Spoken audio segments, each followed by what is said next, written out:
Well, thank you so much. How about another round of applause for Secretary Rick Perry, who's doing such a tremendous job here at the Department of Energy. To Secretary Perry, to Secretary Ryan Zinke, to Administrator Scott Pruitt, to Chairman Lisa Murkowski, Chairman Lamar Alexander, Chairman Greg Wallen, and Chairman Mike Simpson, all the distinguished members of Congress and honored guests who are here. Welcome to a new era of American energy. A new era in American energy dominance. And welcome to an era defined by the pro-energy leadership of President Donald Trump.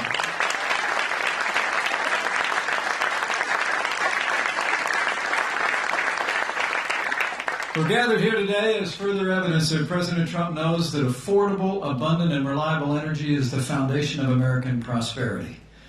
In fact, since day one of this administration, President Trump has taken decisive action to unleash the unlimited potential of America's energy resources, and we're just getting started. In one of his very first acts in office, President Trump approved the Keystone and Dakota pipelines, and the Dakota pipeline is up and running, and Keystone isn't far behind. And under the leadership of this president, coal mines are actually reopening in America. Coal miners are going back to work, and the war on coal is over. President Trump's been rolling back the Clean Power Plan. He's opening the way for more offshore drilling. And President Donald Trump sent a message to the world that we're going to put American energy and American jobs first when he withdrew the United States of America from the Paris Climate Accord.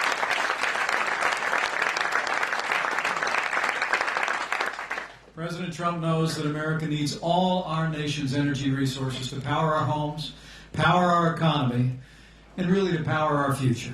And his actions in this Energy Week demonstrate this president's commitment to putting American jobs, American families, and American energy first.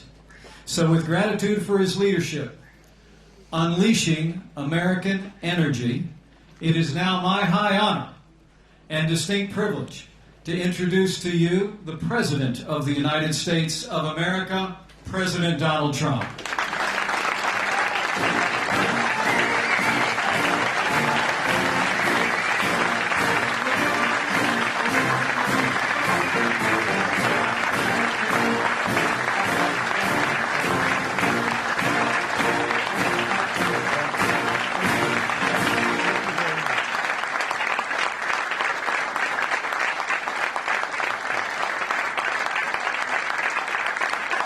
Thank you, everybody. Thank you very much.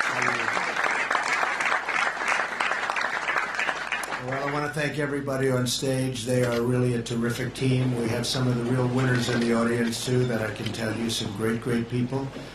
I want to thank Vice President Pence, as always. He's right there, and he has really been a help to this administration. And we have some big things happening today, and we have some very big things happening over the next month. And I guess probably I can say over the next 8 years, I suspect I can say that.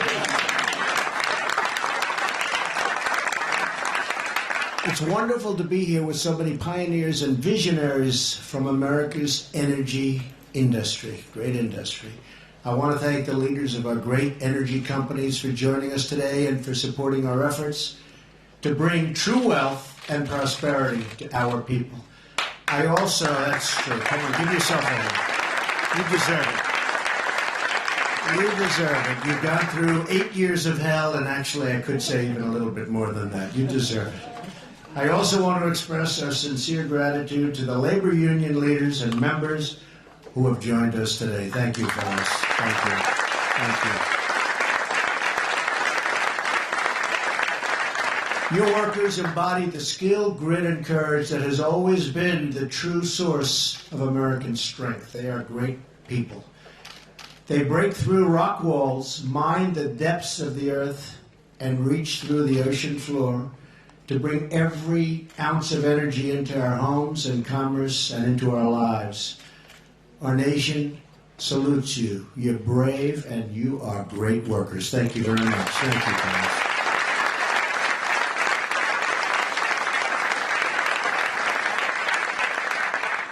Before turning to the topic at hand, I want to provide a brief update on two crucial votes taking place this afternoon on the House floor. Very important. These bills are vital to public safety and national security, and I want to thank Chairman Bob Goodlatte for his efforts. Bob has been working very hard, and really for a long time, but we got it going. First, the House will be voting on Kate's Law, legislation named for Kate Steinle, who was killed by an illegal immigrant with 5 prior deportations and lots of bad things on his record. The second is the No Sanctuary for Criminals Act, which blocks federal grants to cities that release dangerous criminal aliens back into the streets, including the vicious and disgusting and horrible MS-13 gang members, and we're getting them out. We are getting them out. They're going fast. General Kelly and his whole group, they've gotten rid of 6,000 so far. We're about 50% there, and we're actually liberating towns, like on Long Island, where I grew up. We're liberating towns. Those people are so happy to see our guys, and our guys are a lot tougher than the MS-13 characters, that I can tell you. Liberation. And I'm calling on all lawmakers to put the safety of American families first. And let's pass these bills through the House, through the Senate, and send them to my desk. I will give you the fastest approval, the fastest signature that you have ever seen. Right, Mike? We will get that signed so fast. And so when we get back, the first thing I'm going to do is how we do on the vote. I expect good things, otherwise I probably wouldn't be talking about it right now, to be honest with you. Just sort of low-key a little bit. I don't like losing. I don't like losing. Neither do you folks. Every member of Congress should vote to save American lives. Many great members of Congress are here with us this afternoon. Some great people. Some great, great people. Thank you very much. Not only are they working with us on border security, but they share a desire to unleash American energy. I especially want to thank Secretary Perry for his tremendous leadership in this department. He has really done a terrific job, and he's also a cheerleader. He's really a cheerleader. I watched that in Texas. The thing I loved about him, he was always saying how great Texas was. And if you don't say it, I don't know. You got to say it, right? And you're doing it right now with energy. That's true. Along with Secretary of the Interior Ryan Zinke and EPA Administrator Scott Pruitt. And we've been through our battle, Scott, not with each other, with the world. And now the world is starting to say, I think they're right. They'll find out. We have no doubt. But all three of them strongly believe in putting America first, which is what I believe in, which is why I got elected. It's called Make America Great Again. That's what we're doing. Make America Great Again. We're here today to usher in a new American energy policy, one that unlocks millions and millions of jobs and trillions of dollars in wealth. For over 40 years, America was vulnerable to foreign regimes that used energy as an economic weapon. Americans' quality of life was diminished by the idea that energy resources were too scarce to support our people. We always thought that. And actually at the time it was right to think. We didn't think we had this tremendous wealth under our feet. Many of us remember the long gas lines and the constant claims that the world was running out of oil and natural gas. Americans were told that our nation could only solve this energy crisis by imposing draconian restrictions on energy production. But we now know that was all a big, beautiful myth. It was fake. Don't we love that term, fake? What we've learned about fake over the last little while. Fake news. CNN, fake. Whoops, the camera just went off.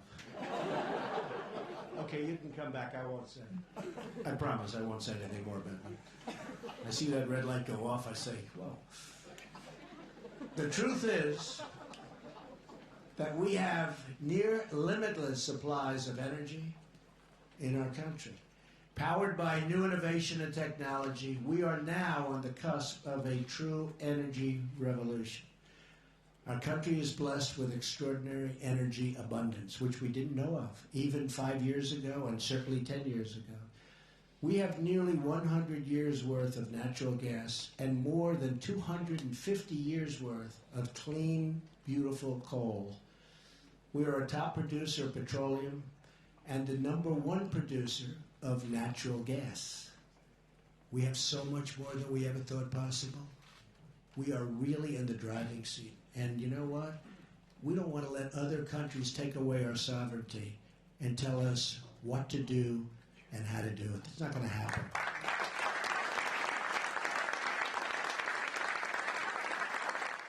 With these incredible resources, my administration will seek not only the American energy independence that we've been looking for so long, but American energy dominance. And we're going to be an exporter. We will be dominant. We will export American energy all over the world, all around the globe.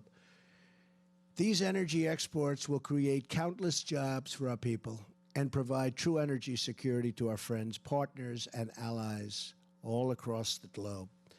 But this full potential can only be realized when government promotes energy development. That's this guy right here, and he'll do it better than anybody, instead of obstructing it, like the Democrats. They obstruct it, but we get through it. We cannot have obstruction. We have to get out and do our job better and faster than anybody in the world, certainly when it comes to one of our great assets, energy. This vast energy wealth does not belong to the government. It belongs to the people of the United States of America.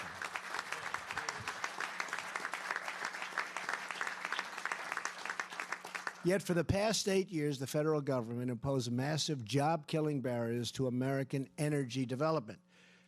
Since my very first day in office, I have been moving at record pace to cancel these regulations and to eliminate the barriers to domestic energy production like never before. Job-killing regulations are being removed, and vital infrastructure projects are being approved at a level that they've never seen before. As you all know, I approved the Keystone XL pipeline and the Dakota Access pipeline in my first week. Thousands of jobs, tremendous things are happening. And by the way, I thought I'd take a lot of heat. I didn't take any heat. I approved them, and that was it. I figured we'd have all sorts of protests. We didn't have anything. But I have to do, whether it's protesting or not, I have to do what's right.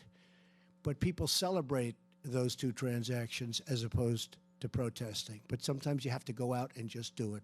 And you find out whatever happens, happens. But you have to be right for the American people.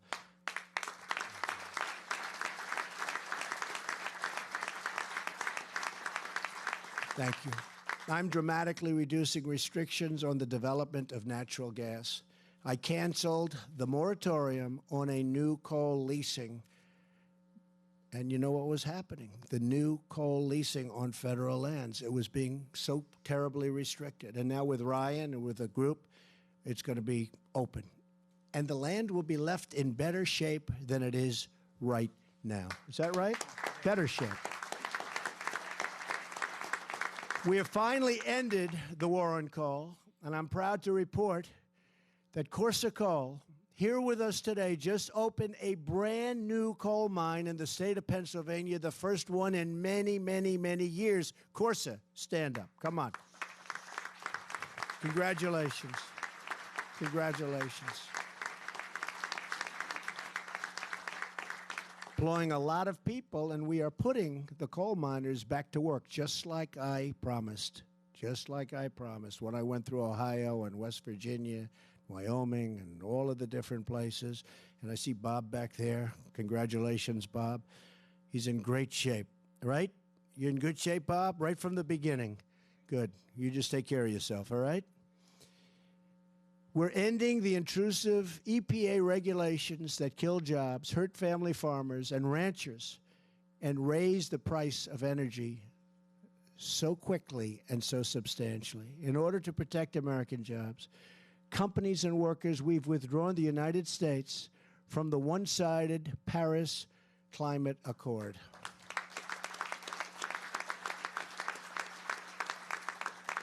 And I won't get into it, but believe me, that really put this country at a disadvantage. Number one, we weren't playing on the same field. It kicked in for us, and it doesn't kick in for others. The money that we had to pay was enormous. It was not even close. And maybe we'll be back into it someday, but it'll be on better terms. It'll be on fair terms, not on terms where we're the people that don't know what we're doing. So we'll see what happens. But I will tell you, we're very proud of it. And when I go around, there are so many people that say, thank you. You saved the sovereignty of our country. You saved our wealth, because we would have a hard time getting to this newfound wealth. And that's not going to happen with our country.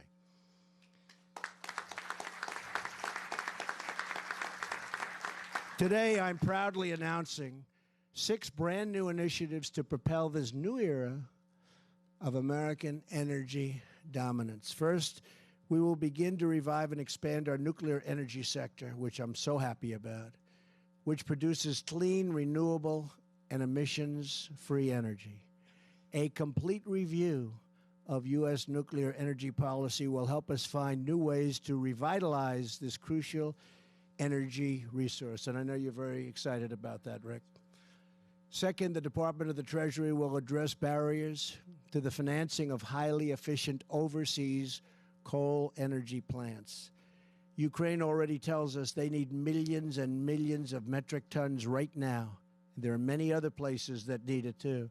And we want to sell it to them and to everyone else all over the globe who need it.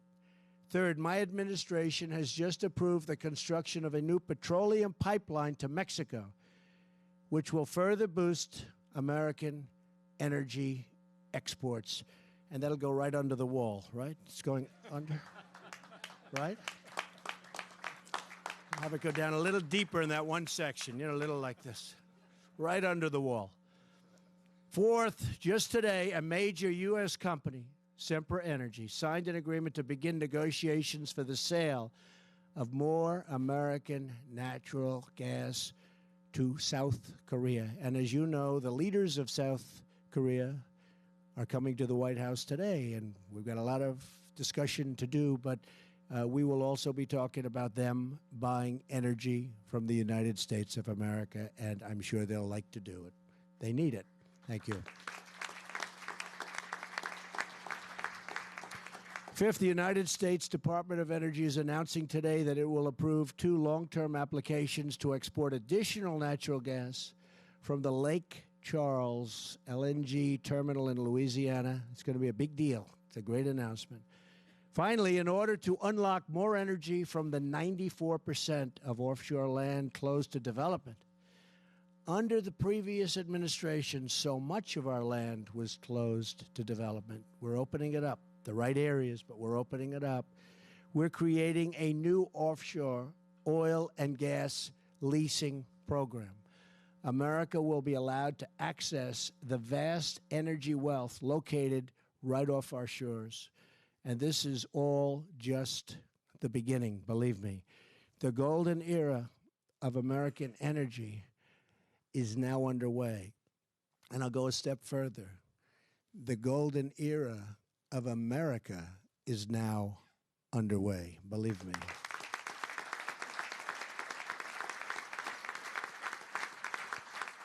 And you're all going to be a part of it in creating this exciting new future. We will bring new opportunity to the heartland, new prosperity to our inner cities, and new infrastructure all across our nation.